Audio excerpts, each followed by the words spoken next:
আসসালামু আলাইকুম রহমতুল্লাহি ওবারাকাতুহু। সম্মানিত দর্শক ও শিক্ষার্থী বন্ধুরা, আশা করছি সকলে ভালো আছেন আলহামদুলিল্লাহ। সম্মানিত দর্শক ও শিক্ষার্থী বন্ধুরা, আমাদের সহিহ শুদ্ধ উচ্চারণ ও বানান সহকারে ধারাবাহিক ক্লাস অর্থাৎ সূরাতুল বাকারা চলতেছিল। তো আমাদের ধারাবাহিক ক্লাস অনুযায়ী আজকে আমরা শিখব সহিহ শুদ্ধ উচ্চারণ ও বানান সহকারে সূরাতুল বাকারার 5 নম্বর আয়াত এবং 6 নম্বর আয়াত।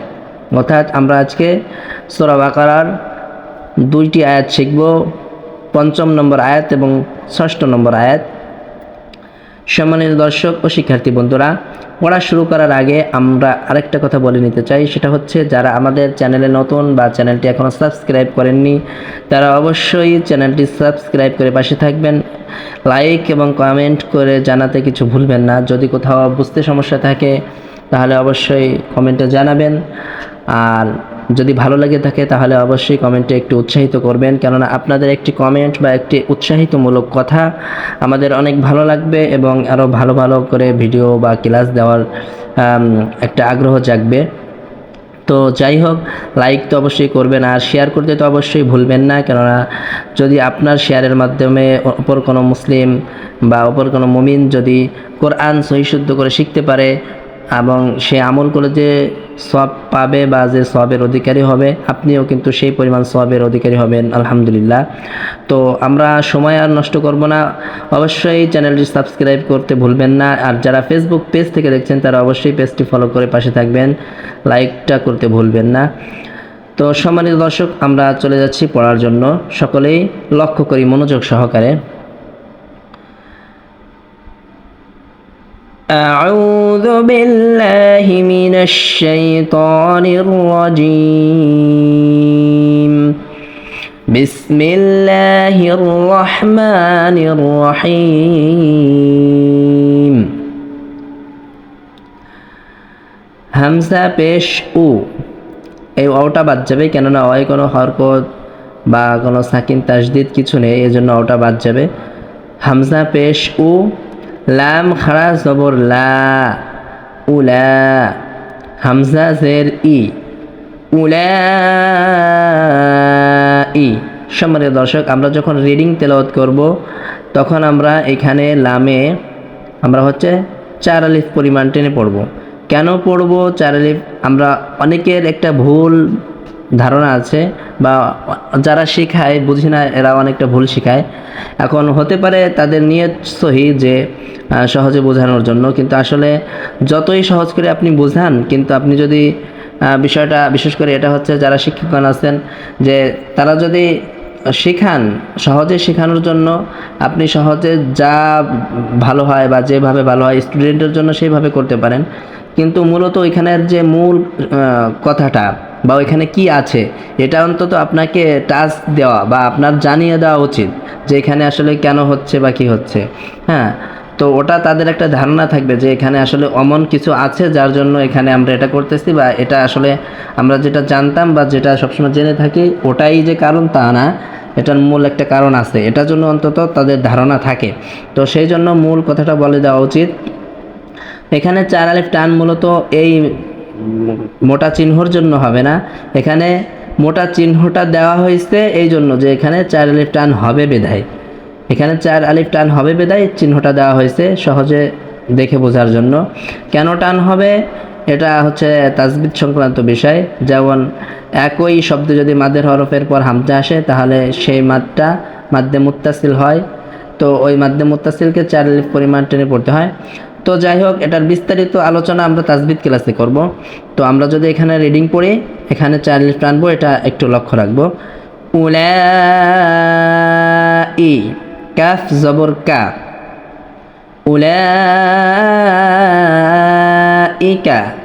আইন জবর আ, লাম খারা জবর লা, আলা,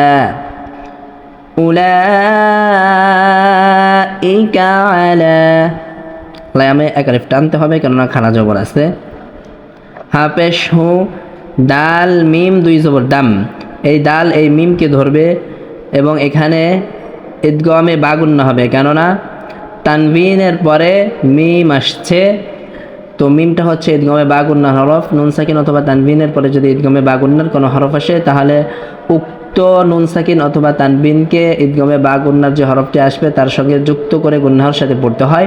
তো দাল মিম দুই জবর দাম, হুদাম। এই মিম এই রকে ধরবে, কেননা রতে তাসদিদ আছে, আর এই মিমটাই নুনকে ধরবে না। কেন ধরবে না? আর নুনকে না ধরে কেন র ধরবে?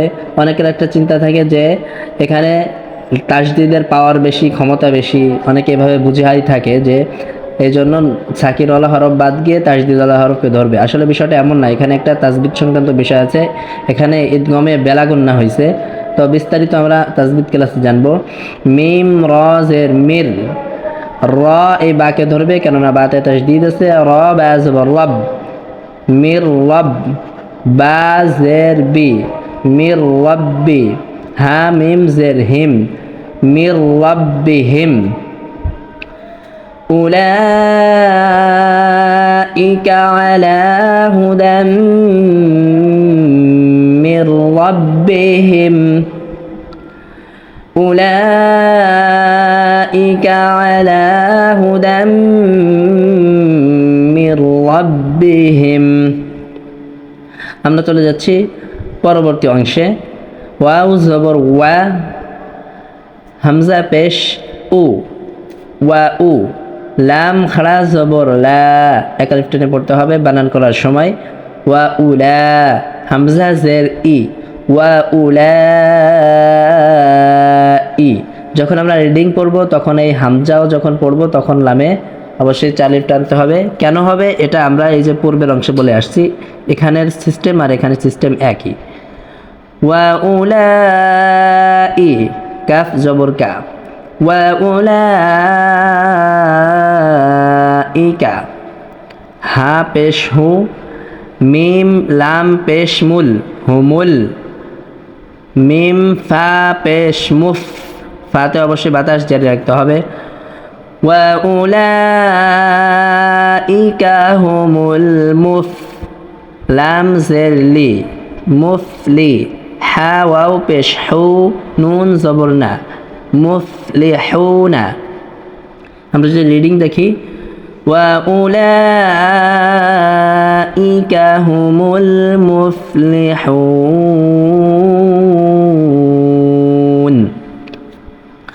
সম্মানিত দর্শক ও শিক্ষার্থী বন্ধুরা, আমরা যদি কেউ চাই যে এই পুরো আয়াতটাই একসঙ্গে পড়বো, এখানে অক্ষ করব না, তাহলে এইভাবে পড়তে পারি।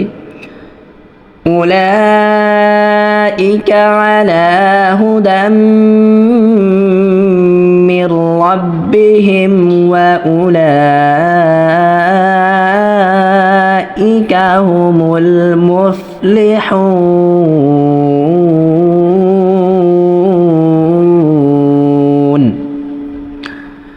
তো সম্মানিত দর্শক, আমরা যদি মিলিয়ে পড়ি তাহলে পুরোটা এইভাবে পড়বো, আর যারা অক্ষ করে পড়তে পারি বা পড়বো তারা তো এখানেই থামবো।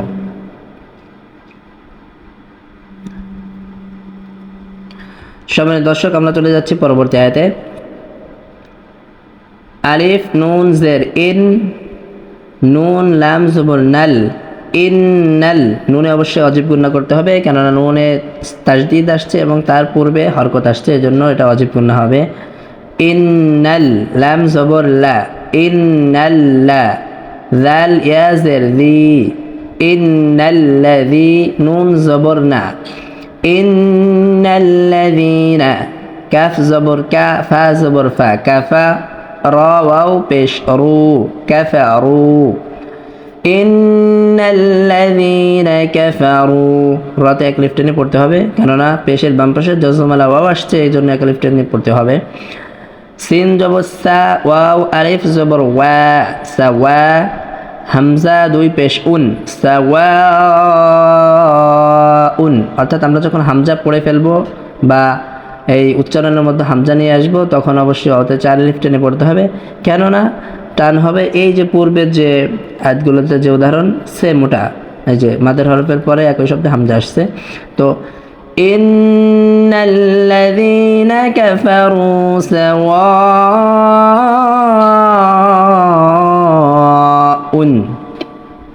আইন জবর আ, লাম ইয়া জবর লাই, আলাই, হা মিম জের হিম, আলাইহিম। হামজা জবর আ, হামজা নুন জবর আন, আন।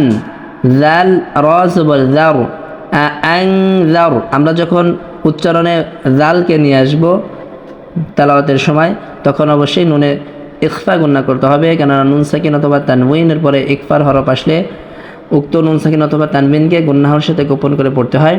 তো নুন সাকিনের পরে এখানে জাল আসছে, জাল ইখফার হরফ, এজন্য আমরা ইকফা গুণনা করব। আং জার, আর রটাকে অবশ্যই পোর করব, কেননা র সাকিনের পূর্বের হরফে জবর আসলে অবশ্যই পোর করে পড়তে হবে। আং জার, তা জবর তা, হামিম পেশ হুম, তাহুম। আনজারতাহুম। হামজা মিম জবর আম, লাম মিম জবর লাম, আম লাম। তা নুন পেশ তুন, জাল রজের জিল, তুং জিল। এখানেও ইকফা গুণনা করতে হবে। যখন উচ্চারণের তেলাওয়াতের ভিতরে জালকে নিয়ে আসবো তখন অবশ্যই নুনে ইকফা গুণনা করতে হবে, কেননা জাল ইকফার হরফ। আম লাম তুংজির, হা মিম পেশ হুম, আম লাম তুংজির হুম। লাম আলিফ জবর লা, ইয়া হামজা পেশ ইউ, লা ইউ। মিম জের মি, নুন আও পেশ নু, এক আলিফ টেনতে হবে। লা ইউমিনু, নুন জবর না, লা ইউমিনুনা। সম্মানিত দর্শক ও শিক্ষার্থী বন্ধুরা, আমরা একবার প্রথমে দেখব পুরো আয়াতটাকে রিডিং তেলাওয়াত করার জন্য। ইন্নাল্লাযীনা কাফারু সাওয়াউন আলাইহিম আনযারতাহুম আম লাম তুনযিরহুম লা ইউমিনুন।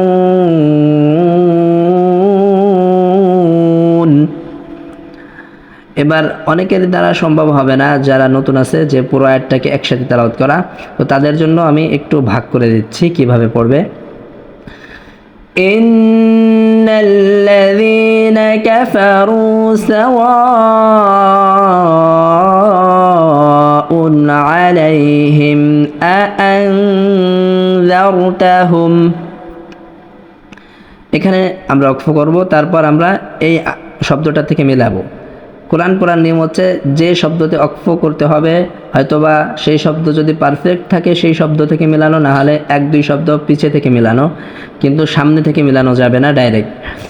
তো আমরা এখান থেকে মেলাবো। আনযারতাহুম আম লাম তুনযিরহুম লা ইউমিনুন। সম্মানিত দর্শক, আমাদের আজকের ক্লাসে আমরা এই দুইটা আয়াতই শিখলাম। আমরা এই দুইটা আয়াত সকলে ভালো করে সহি শুদ্ধ উচ্চারণ ও বানান দেখে শুনে পড়ার চেষ্টা করব এবং শেখার চেষ্টা করব ইনশাআল্লাহ তাআলা। তো সকলে ভালো থাকবেন, সুস্থ থাকবেন এবং পরবর্তী ক্লাসের জন্য অপেক্ষা করুন। আসসালামু আলাইকুম ওয়া রাহমাতুল্লাহি ওয়া বারাকাতুহু।